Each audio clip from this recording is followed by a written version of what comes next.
Alright, I just got back from about an hour and a half, 2-hour ride, and I was setting my bike up for the night, kind of whining and complaining to myself about how long it takes, and I thought this would be a good opportunity to talk about motorcycle security. So what can you do to ensure your motorcycle does not get stolen? The basic answer is nothing. Motorcycles weigh, depending on the bike, as little as 400 pounds. It can go on up from there. So you see a couple different options here and what people have done to secure them. Basically, the thing that I try to do is to make my motorcycle the least attractive to steal, so that maybe someone else will steal something else. Instead of stealing my bike, they might steal this stretched and lower gsx-r here, this Harley with a few of the accents and whatnot, maybe this touring bike that I haven't seen move in forever, which is typically going to be a bad idea. Leaving your bike in the same spot, in the same position, parked the same way for such a long time lets people know that you're not really coming and checking on it. So first off, that's going to be a target.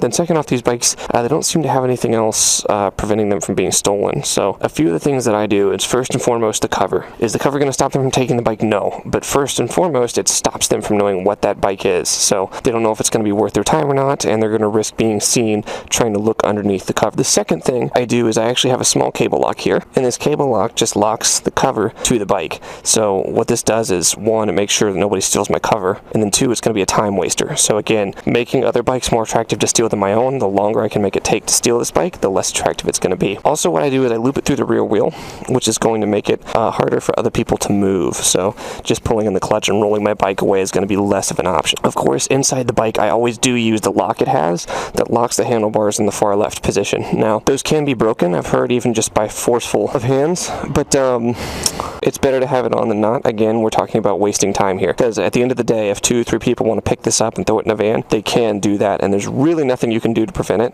Even chaining it to, a cable or something strong like this is not going to completely prevent it from being stolen. Again, we just want to make other people's bikes more attractive. So the final thing that I've done is I've got a disc lock here on the front. This disc lock did come with an alarm. Honestly, the alarm's kind of a piece of crap. It goes off on me more than it would on anyone else, so I've taken the alarm out, but this is going to prevent anybody from rolling the bike away. You will actually see where another tenant got upset with the position of my bike, and these marks on the ground here are drag marks from my my kickstand, where somebody dragged it because they were so frustrated that they couldn't get it out of the way of this trash chute. I had parked it more right here-ish. I guess that's where the kickstand was. Guess I should have been paying more attention. I didn't know anybody used it. I was more focused on staying out of the way of those bikes and keeping my bike far enough in the garage it couldn't be seen from the street. Again, if you can't see it, if you don't know what it is, you're not going to waste your time trying to steal it. That lock is on there. Again, we have making it more difficult for them to move the bike. So I've got both front wheel and back wheel having something preventing the bike from being rolled. So of course, what they're going to want to do is either pull the van up here, here, and then just lift the bike directly into the van and drive off with it. That's the quickest thing for them to do, probably the safest. As far as hot wiring or like starting the bike, that's a whole different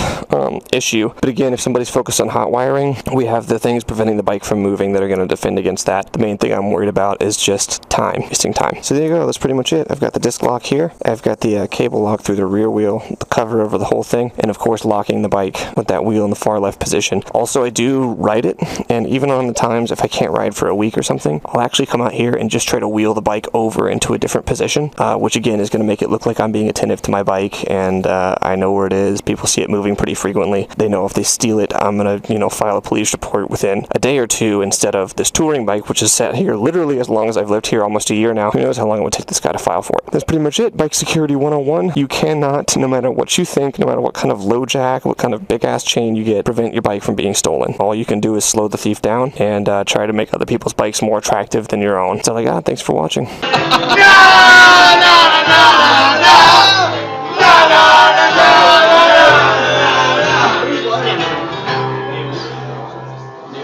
Ha ha!